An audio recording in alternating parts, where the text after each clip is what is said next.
Hello दोस्तों, आप सबका अपना अर्थ में स्वागत है। दोस्तों, आज हम लोग समझेंगे इंटरनेट के बारे में। आज हम लोग समझेंगे इंटरनेट क्या होता है, इंटरनेट कहाँ से आता है और इंटरनेट कैसे काम करता है। दोस्तों, वीडियो को अंत तक देखें ताकि आप कंप्यूटर या मोबाइल कम्युनिकेशन को अच्छी तरीके से समझ सकें। आइए दोस्तों, समझते हैं इंटरनेट के बारे में।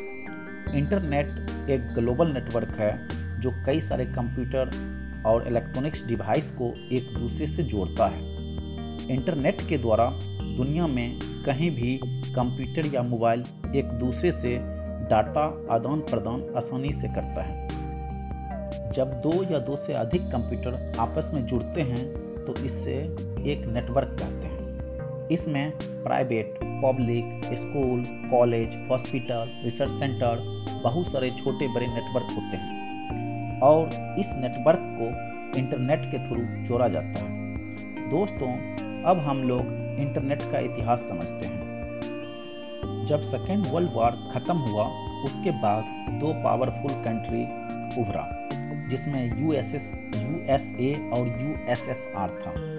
इन दोनों कंट्री में एक दूसरे से आगे बढ़ने की होड़ लगी और दोनों देश एक दूसरे के साथ कोल्ड वॉर स्टार्ट किया। दोनों देश एक दूसरे से आगे बढ़ने के लिए तकनीकी का ज़्यादा से ज़्यादा इस्तेमाल किया। 1960 के दशक में यूएसए को ये डर था कि यूएसएसआर उस पर परमाणु हमला न कर दें। इस डर से यूएसए एक ऐसा नेटवर्क बनाना चाहता था जिससे यूएसए के सभी कंप्यूटर एक दूसरे से जुड़े रहे। और फिर 1962 में JCR लिकलैंडर ने एक संस्था बनाई जिसका नाम उन्होंने DARPA रखा, यानी defence advance research project agency.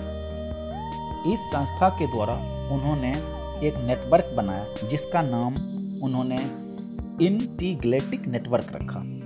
इसका मकसद अमेरिकी डिफेंस के एक कंप्यूटर को दूसरे कंप्यूटर से जोड़ना था ताकि सीक्रेट मैसेज एक जगह से दूसरे जगह फास्ट और सीक्रेट तरीके से भेजा जा सके। 29 अक्टूबर 1969 को DARPA ने लॉस एंजलिस में कैलिफोर्निया यूनिवर्सिटी के एक कंप्यूटर और उससे 350 किलोमीटर दूर स्टैनफोर्ड रिसर्च इंस्टीट्यूट के एक कंप्यूटर को दुनिया का पहला इलेक्ट्रिक संदेश LO भेजा, जिससे स्टैनफोर्ड इंस्टीट्यूट का कंप्यूटर क्लैश हो गया। एक्चुअली वह लॉगिंग भेजने का प्रयास किया जा रहा था लेकिन सक्सेस नहीं हो पाया। बाद में कुछ सुधार करने के बाद इस मैसेज को सफलतापूर्वक भेज दिया गया। फिर 1974 में DARPA के चीफ मेंबर पीटरसन क्रॉफर्ड और रॉबर्ट कॉम ने दो कंप्यूटर को आपस में जोड़ने के लिए TCP यानी ट्रांसमिशन कंट्रोल प्रोटोकॉल डिजाइन किया और इंटीग्रेटेड नेटवर्क का नाम बदलकर इंटरनेट रखा। पीटरसन, क्रॉफर्ड और रॉबर्ट कॉम को फादर ऑफ कंप्यूटर भी कहा जाता है। 1980 में माइक्रोसॉफ्ट के फाउंडर बिल गेट्स ने अपने IBM कंप्यूटर बनाए और इसमें इंटरनेट की सुविधा लगाई। 1 जनवरी 1983 में DARPA के चीफ पीटरसन और रॉबर्ट कॉम ने DARPA का नाम बदलकर ARPANET रख दिया और हर कंप्यूटर के लिए उसकी एक ID बनाई जिसे IP एड्रेस कहा गया। इससे हर कंप्यूटर में इंटरनेट एक्सेस करना आसान हो गया। इसी साल 1983 में पॉल मुकुबैटरिस ने डोमेन नेम का आविष्कार किया, जैसे कि .com, .net, .edu, .nic etcetera. इसके बाद वेबसाइट बनना शुरू हो गए। इससे पहले सिर्फ IP एड्रेस नंबर से ही कंप्यूटर को एक्सेस किया जा सकता था। बाद में चलकर 1989 में पीटरसन और रॉबर्ट कॉम ने पहली ISP यानी इंटरनेट सर्विस प्रोवाइडर कंपनी बनाई जिसका नाम टेलनेट रखा और टेलनेट कंपनी द्वारा लोगों को इंटरनेट यूज करने के लिए दिया जाने लगा। इससे पहले इंटरनेट सिर्फ डिफेंस और गवर्नमेंट एजेंसी ही करती थी। 1990 में टिम बर्नर ली ने HTML का आविष्कार किया, यानी हाइपर टेक्स्ट मार्कअप लैंग्वेज, जिससे इंटरनेट पर ब्राउज़र और पेज बनने लगे, जिसे वेब पेज कहा गया। इससे इंटरनेट को नेविगेट करना बहुत ही आसान हो गया। फिर 1991 में टिम बर्नर-ली ने WWW यानी वर्ल्ड वाइड वेब बनाया, जिसकी मदद से वेबसाइट का ढूंढना आसान हो गया। बाद में चलकर 1992 में मार्केट में बहुत सारे सर्च इंजन आए, जैसे कि याहू, बिंग, etc।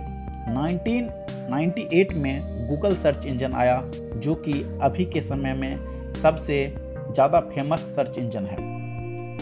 दोस्तों, अब हम लोग समझेंगे पूरे दुनिया में इंटरनेट कैसे पहुंचता है। दोस्तों, हम लोगों को ऐसा लगता है कि इंटरनेट सैटेलाइट या इंटरनेट के थ्रू चलता है, लेकिन ऐसा नहीं है।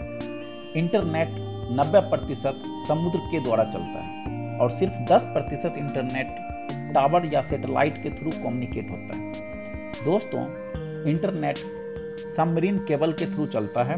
समुद्र के अंदर पूरी दुनिया में पहले समुद्री केबल बिछाया गया, इसके बाद सभी सर्वर को इस केबल से जोड़ दिया गया। आप देख रहे हैं एम्पलीफायर या रिपीटर, जो शिप के थ्रू समुद्र के अंदर सतह पर बिछाया जाता है। ये वायर अकेला नहीं, 2 या 3 एक साथ बिछाया जाता है, क्योंकि इस वायर का लाइफ 25 ईयर्स होती है। यदि किसी कारणवश कोई वायर खराब हो जाती है तो दूसरा यूज में लाया जा सके। समुद्र में शिप चलते जाता है और क्रेन मशीन के द्वारा इस वायर को समुद्र की सतह पर सेट किया जाता है, और ये मशीन ये भी चेक करती है कि वायर में कहीं कोई खराबी तो नहीं आया है। आप देख सकते हैं इस वायर का ओपन हेड, जिसमें हजारों की संख्या में बहुत पतले केस नुमा ऑप्टिक फाइबर वायर है, जिससे इंटरनेट ट्रांसफ़र होता है।